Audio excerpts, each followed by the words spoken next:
May, and today we're going to be discussing the AMC Proxy notification that shareholders received.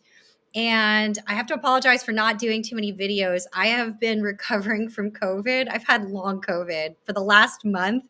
I literally have this can of cough drops next to me at all times. But last week, even like earlier this week, I could barely talk without basically hacking it up. So try not to get COVID. Stay healthy, everybody, because it truly does suck. And it takes about a month on this version of COVID to get over the cough. I now have 2 friends that confirmed that that's how long it took them to fully recover. But with the cough drops, let's see how far we get before I start coughing again. Past performance is not indicative of future returns. And I do want to mention my positions. I am long an option strategy because I believe that's the best way to handle the craziness that is in these in the position in AMC. And I'm hella long the bonds at this point. I was able to get like 3 different types of bonds off. It's actually not easy to get the bonds. I use E-Trade. I know some people are a little bit trying to figure out which broker will actually allow them to buy AMC bonds. So whenever I'll do a really quick 2 seconds on buying bonds. But E-Trade will allow you to buy bonds as a retail investor. You don't need any special permissioning, but what I would mention is that you won't see all of the bonds available all of the time because essentially, unlike stock, bonds have to be held in inventory. So you need the QSIP in order to ask the broker to go get you some inventory, which is what I did for a couple of the bonds that I wanted. I said, hey, I want these bonds. Here's my offer. Please go get, or please ask for an offer. It's called offer wanted.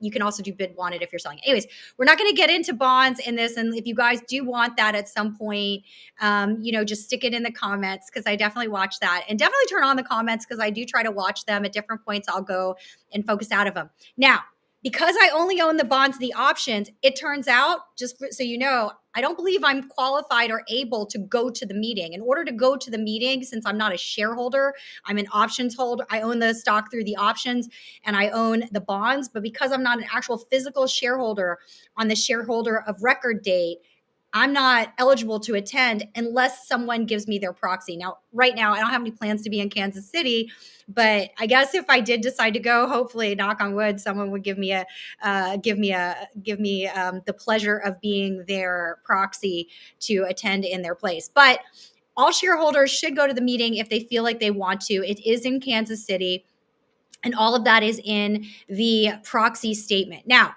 before I go through it, I also want to mention that on one page of the proxy, if you are a beneficial shareholder, okay, what is beneficial shareholder? If you are someone that was overseas that had a problem getting your postcard or has not been getting proxy stuff from your broker dealer or anything, it's probably because your shares are held in street name and you do not own them directly. You own them as a beneficial shareholder. In the proxy statement this time, they went through a lot of detail on precisely what you need to do to try to get the proxy statement. If your broker is not delivering it for some reason, they should be delivering it, but you can absolutely follow up with them if they are not delivering it. So read that section carefully if you feel like you're just not getting the notifications. Additionally, this is really important. I'm going to show you what the proxy looks like, and you can actually pull off the proxy statement from the company website. It looks like this, so you guys can see it. And this allows you to vote online. Okay, so you do not need the physical proxy document, which comes at the end of the proxy statement that's typically mailed to people. In 2023, you can vote the proxy online. However, you need your broker to send you a little special, whatever it is, to acknowledge that you are in fact eligible to vote. Okay, so that's how it's done. If that's a question, if something I've said is unclear, because half of the stuff going on with AMC is folks feeling like as shareholders, they're not getting notification. And then there's a bunch of shills, trolls, whatever you want to call it, that are saying all kinds of nonsense. No, that's not true. Just stick it in the comments for me if you're watching this on replay. That's how you would go about voting. And that's true whether you're watching this because you care about AMC or if in general you're trying to learn about proxy voting. All right. You can get the proxy information off the company website. And I'm just going to show that really quickly. So if for some reason you're one of those that just isn't getting notifications, you just go over to the AMC website and latest proxy is going to pull you that right off. You pull off the PDF version and you'll get all the information you need there. And if you want to read along on that, you can do that as well. Just read that PDF. I know it's long. I know it's miserable. You can watch it and compare to what I'm saying to the extent that it helps. That's why I do this. All right. Now let's actually get into what it said and what's going on that you're voting on. And there are a couple of things that I know are really confusing, and I'm seeing all kinds of crazy stuff. But I've divided it. There are really 8 questions that you're voting on, but really they're clumps of questions. So that's how I'm going to divide it out, as in clumps of questions. The first 3 questions kind of go together, and it has to do with an amendment to the certificate of incorporation. And also you're voting for who gets to stay and go on the board. Now, there have been a lot of shills, a lot of people smack talking how they want to vote the whole board off. Well, guess what? This is your chance, okay? If you don't vote, then just like in the regular US elections or your governmental local, you really don't have much of a place to talk, okay? So if you wanted to vote them out, or if you love them, you want to keep them, this is your chance to do it. It's on section 2, especially if you vote for section 1. Questions 1 and 3 to go together, and 2 is kind of a separate thing, but they all kind of go together. The proposal in question 1 says that instead of doing what they call classified, or they're declassifying the board of directors. Okay. Typically, what was the classified board of directors thing all about to begin with?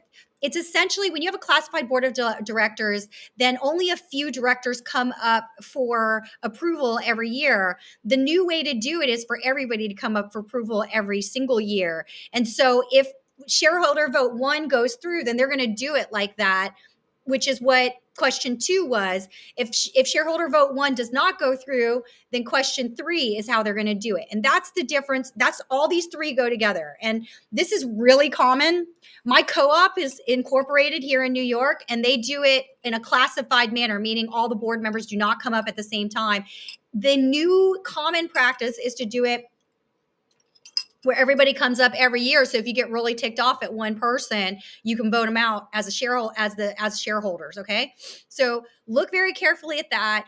Been a lot of BS on the Twitter and social media. So if you don't vote for one and then subsequently vote off who it is you want off of the island, then keep your mouth shut going forward. None of us want to hear it as far as that goes. Okay. The second thing here is what is the classified board of directors? If it's helpful, this is the definition. I know a lot of people are very visual, but I will also post a link in the comments later on if you need it to figure it out. But you're basically classified board of directors. They are going to declassify the board of directors. That is the actual jargon that we're talking about. Now, how do you vote? Okay, how do you vote for these guys? How do you think about the vote? What information does the proxy give you on these people so that you could even vote, aside from everything that's given in the social media sphere, which is full of people that are trying to manipulate you?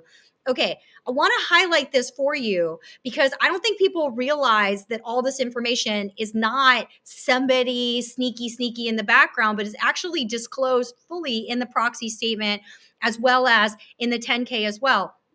Particularly so, by the way, for AMC. If anything, despite all the things that I say that I don't like about the way that the bankers and everyone are writing these documents, they do actually demonstrate that they're trying to give a ton of disclosure. And so I really want to show you, this is a table of contents in the proxy, okay? When you look at the table of contents, I have highlighted everything in red that might be something that you would want to look at if you so inclined. First, the directors of the company section will give you everybody's resume. So you don't have to be like, oh, that person hid this or hid that. No one was hiding anything. Always the directors are disclosed. Okay. The board and committee evaluations, that section here tells you who is doing precisely what on the board. So even though the description tells you why they were asked to be on the board, that portion tells you who does what, who audits, Phil Lauder, who everybody is so at arms against because of his Morgan Stanley background, even though when I read it, I don't read it the same way that everybody else is reading it. He looks fine to me. The fact is that guy apparently provides a ton of legal advice, and that's why he's actually compensated slightly more than other board members. And if you think about it, AMC has been a legal nightmare this year. So think about it that way. Okay, so in that section, you will see who goes to what committee very clearly. Now, the other part that I want to show you is all this section here. That's the compensation stuff. And that will be relevant to questions that go further through.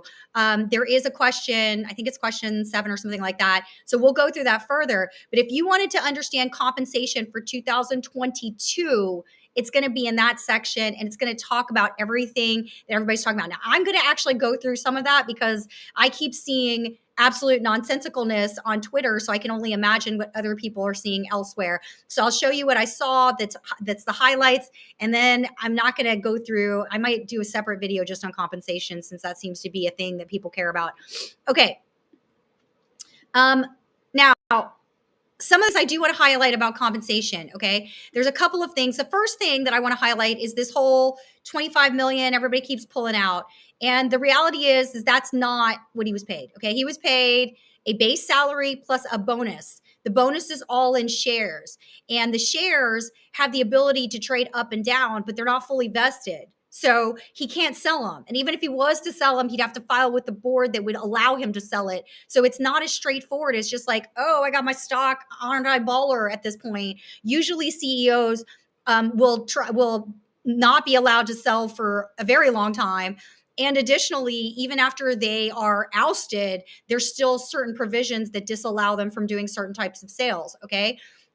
The reason that a lot of times that happens is just look at what happened to Tesla during the month of like pretty much all of winter. And you'll see exactly why a lot of times it's not so easy to sell. And even if you were going to sell as a president, all you would do is take the stock like crazy. So it's not in your best interest for that sort of behavior.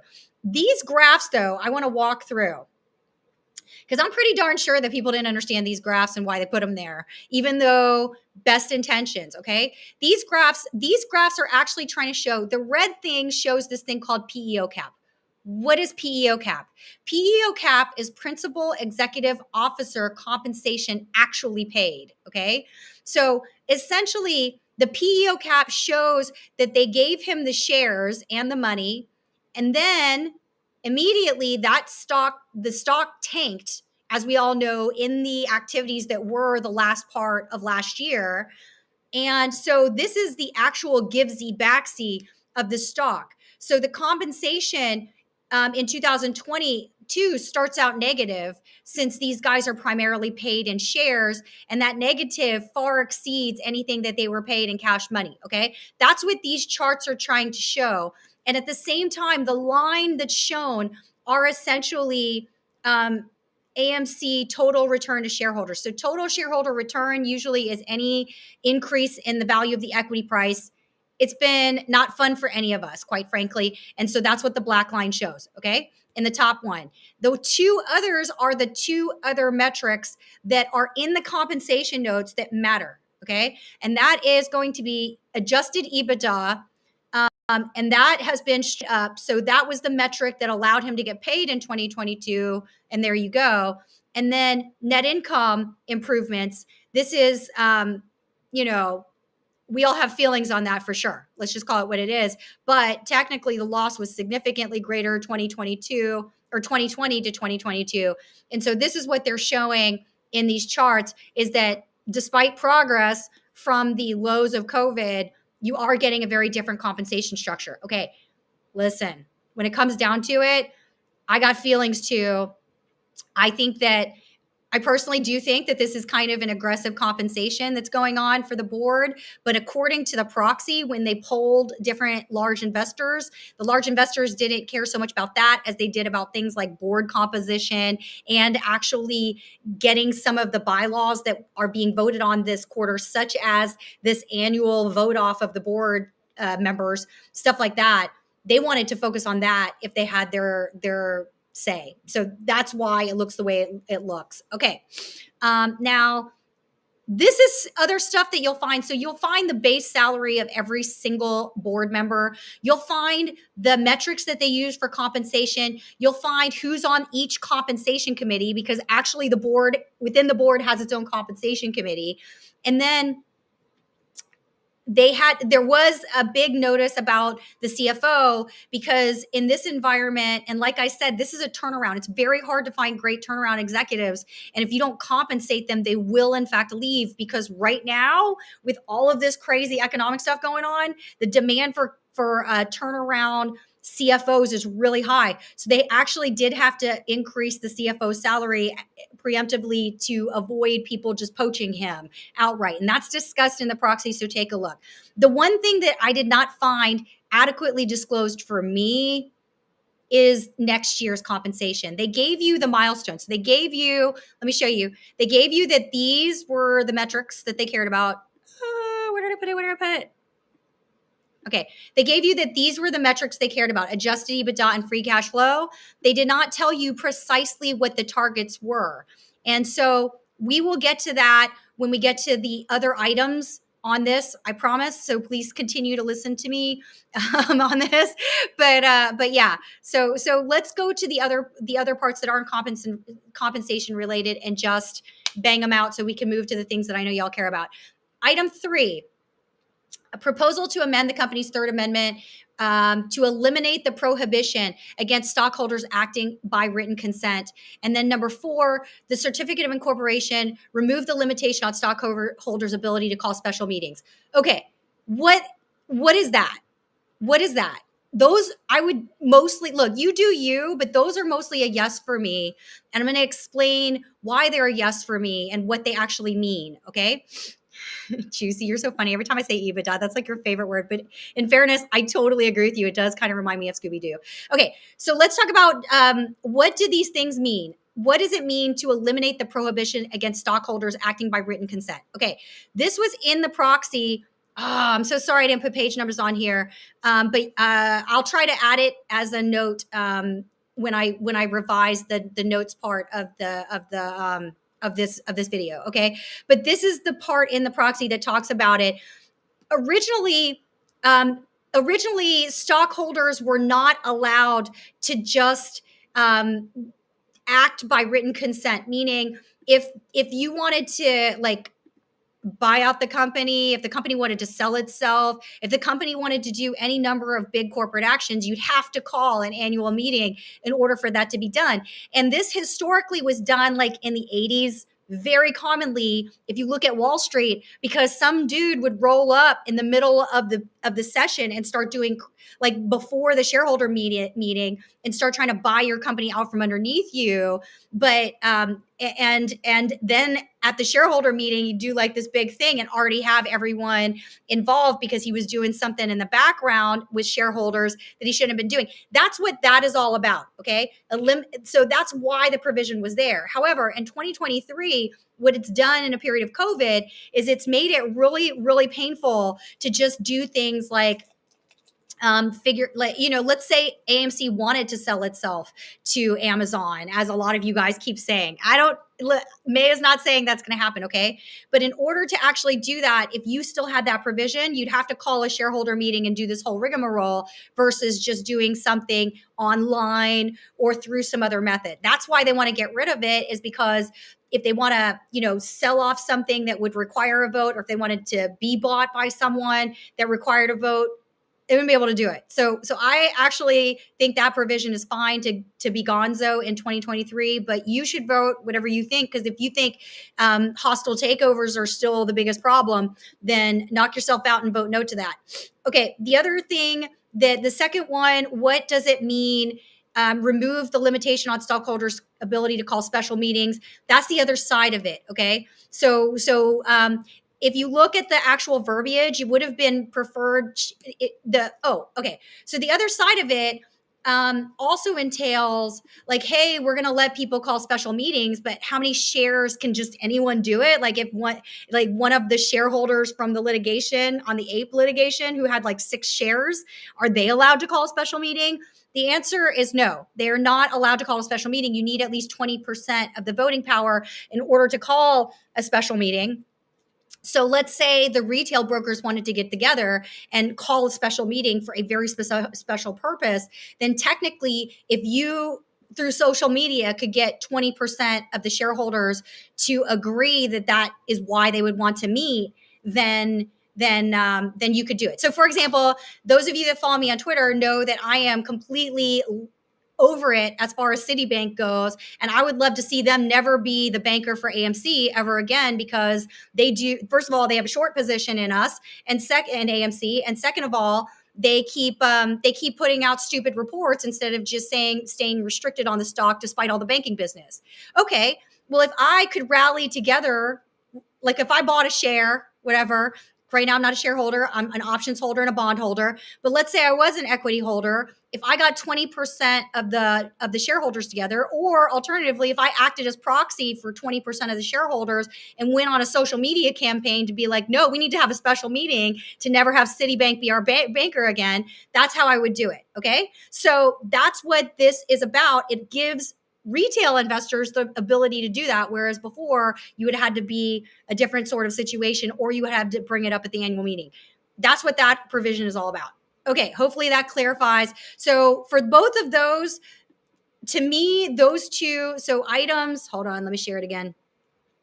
Those 2 items to me seem like they are extremely shareholder friendly. And so those, you do you, because you might be like, I don't want every crazy person that I've seen on Twitter trying to get 20% of the vote and forcing a special meeting. That sounds like nightmare to me. Okay, well, if that's your feeling, vote no on this. If instead you're like, no, I think it would be cool to be allowed to do that. I think if 20% of retail really feels that way, then they should be allowed to do that. Then that's a 4. Okay, or if you don't know either way, just abstain. It's no big deal. Okay.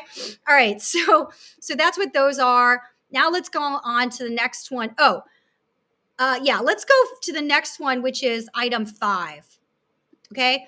Item 5 is the proposed amendment, proposal to amend the company's 3rd amendment to restate the certificate of incorporation to expand the exculpation provision to limit the liability of certain officers. All right. What is that?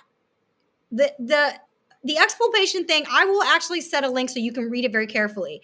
But essentially, personal monetary liability for actions that are not covered, like really, it's duty of care. Okay, fiduciary duty of care. It does not absolve them if they commit fraud. It does not create a disaster if they're doing something that's really, really dirty. Okay, this is fiduciary duty of care. So essentially, let's say that whole ape thing had settled out not the way that it should have, okay, or in some crazy way, then technically you could potentially go after the board members if the actual findings were they had violated fiduciary duty of care.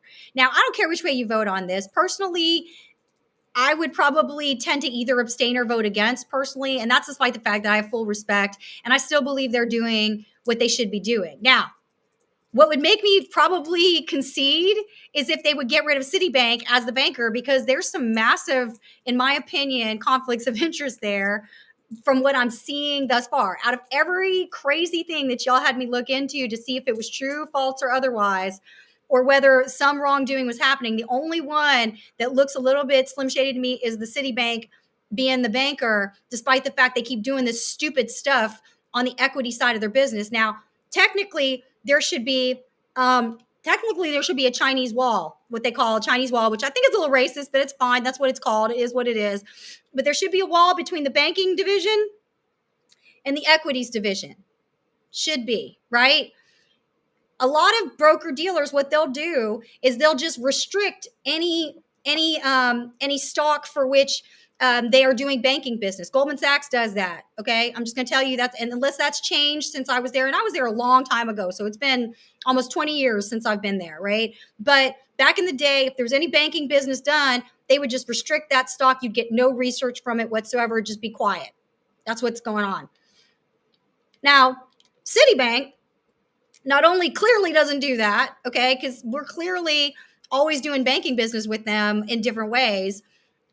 The city, and quite frankly, like given that we did the at the money offering and we had all those filings out, and they still put the first report for $15 or $1.50. I just don't like it. It smells bad, and it wouldn't smell bad if they didn't also have a net short position, which you guys can look at in FinTel. That's my issue. To me, that's a big old conflict of interest. I would like to see them gonzo personally. Part of that is a little bit petty, for sure, because I don't like all this like gamesmanship in the stock. So I admit that there's a little bit of pettiness in it. But you know what? I don't care. That is what it is. All right. So that is what if you guys get rid of Citi, then I will retract every comment I said and say this is a 4 for me. Okay, I'm just gonna say it now.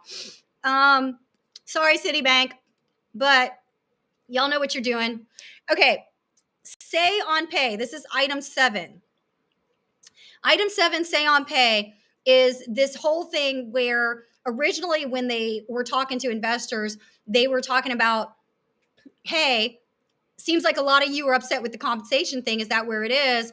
We're happy to go to say on pay. Thank you, Anya. That's exactly right. We're happy to go into say on pay, which means we put up very specific things that we need to accomplish in order to get paid anything on compensation in the way of bonuses. All right. Now, they went ahead and the compensation committee did set specific targets. This is all in the proxy statement. I apologize, guys. I need the cough drop. So apparently my COVID cough is still there. So if you go to the section that says say on pay and you want to read it, I know the language is hard, but this is what it's trying to say. Okay. Last year, these were the targets. And I wanted to show you the structure of the targets. Okay. First, there's the target itself, which is an EBITDA target, a free cash flow target, and what the vesting level is for hitting the threshold, the target, and then the max compensation. So if they had gotten 225 million EBITDA adjusted, which I don't love that it's adjusted personally, then they would have had a much bigger compensation payout. Now, the second part of that, which is kind of important, is the compensation committee also takes into consideration this. I'm gonna blow this up so you can see this better, okay? They take into consideration this thing, which is what's going on at the box, okay? And I really appreciate all you guys that are on top of that box numbers. If you're invested in this stock or if you care about this stock, you need to actually pay attention to those box numbers because they are literally everything for this business. But there's this little chart in the proxy statement. Some of you I know have looked at it, but give it a double look. And this is how they're getting to the numbers that they're getting to as relates to those targets. Also, by the way, for those of you that are doing your own personal estimates, you can use this chart to help you have some kind of guidance for if the box is doing this, what then should be the EBITDA and stuff. And you can calibrate according to this chart.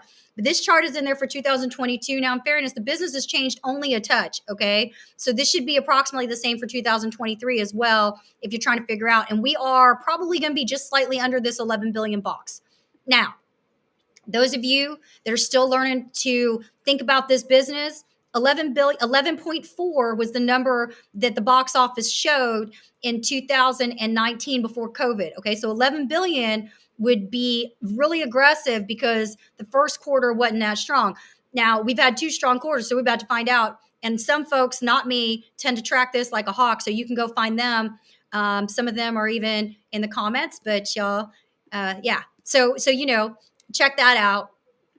But I do want you to see that because the one thing that wasn't disclosed is what the targets are for 2023. And I wish they would have shown that. But my suspicion, and it's always hard to know that I'm reading this perfectly, but I think it's because this was not voted for last year when they originally tried to get this approved. Because this wasn't a voted for, there's no say, or the say or pay is really something they're just doing. Okay. So realize that that's what's up here. I would mostly be a 4. Now, realize that voting for doesn't necessarily mean that you get a say in whether or not these targets should be what they are, okay? at this time. All right. The final two things in there are big nothing, okay? There's ratifying the appointment of E&Y. I don't see anything wrong with what E&Y is doing. If you do, then you should vote against this. If for some reason you just got a beef with E&Y, then you could vote against this. I mean, it's probably not going to change a darn thing because it's really awkward to change your auditor unless you got a really good reason for it. So there's that. That's why I say number 6 is pretty much a big nothing. And then proposal to approve one or more adjournments of the annual meeting. I would just vote for this as well. And let me tell you why. You vote against it if you want.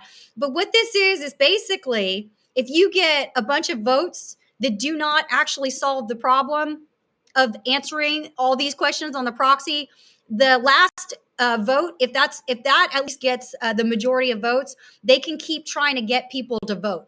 Okay, so they could solicit votes. They can call people up, big, and they'll probably start with the largest investors and down and just try to actually get an answer to these questions. Yes or no, So that's what that vote is. I don't see, that seems pretty harmless to me, but if you feel like, no, I need this to be one meeting because I don't plan on being there for the next meeting, then you can vote against that, but it's really a big nothing because usually, these things go pretty quick. All right. That is it. I'm going to say hello to some folks because I don't really see a lot of questions. Juicy got you crazy. Shout out, Belle Biv DeVoe. Long time I haven't seen. I hope you are doing well. Ha! That's so funny. I'm not licking anything, okay? I'm so tired of being sick. It's not even funny. Let's see. Richard, thank you so much for checking out the show. Appreciate you stopping by. Manuel, welcome. Anya, always a huge pleasure to see you on here. So thank you for coming by. Broke Ape. All right, Broke Ape. Let's see. Could you go over the law that's already in place in Delaware, giving them power to make decisions without a shareholder meeting? And why include these? All right. It's a good question. I did not prep for that. I'll try to show you. But the actual, I think the section, I didn't prep for it, so I'm not going to pretend like I know it. It's not a law. It's actually just in the bylaws, and it's not uncommon for things like an acquisition or something like that to be approved without shareholder approval in certain cases. Let me just say it that way, right? Like you can either have the preferred holders vote on it versus the just regular shareholders. There's a couple different ways they do it. So I don't know that it's just one law, Broke Ape, to be fair. I think it's just what's allowable in the documents. But good question. If I figure out a good answer for you, Broke Ape, I'll try to stick it in the comments or stick it on Twitter or something like that. So follow me there. But I have seen it before where certain types of things can get done without shareholder approval. This takes care of it. And so hopefully if you feel passionately about this, you know which way to go on this one. Okay. Thank you for stopping by. Appreciate you. Tony, always a pleasure. I know I owe you a response at some point to do another show together, but since I haven't really been able to talk at all for the last month, that's my excuse. I mean, it's been really bad. I can't even tell you. Don't get COVID, guys. Okay, Richard, shout out. Thank you so much for supporting my show. Always a pleasure. Gus, good afternoon. Hope things are going well. It's in theory threatening to flood, but I don't think the pictures that I'm seeing on the Twitter are legit for what I'm seeing when I walk outside my door. I don't see that kind of, the water's not that high, guys. So, but otherwise it's a lovely day. And then, Donkey Kong, always appreciate your support. If there's no other questions, I'm gonna go ahead and end it now. Everybody take care. Everybody stay healthy. I will be traveling in 3 weeks to Paris. So hopefully I'll be able to do some shows from there, just to give a little change of scenery. And bye guys, take care. All right.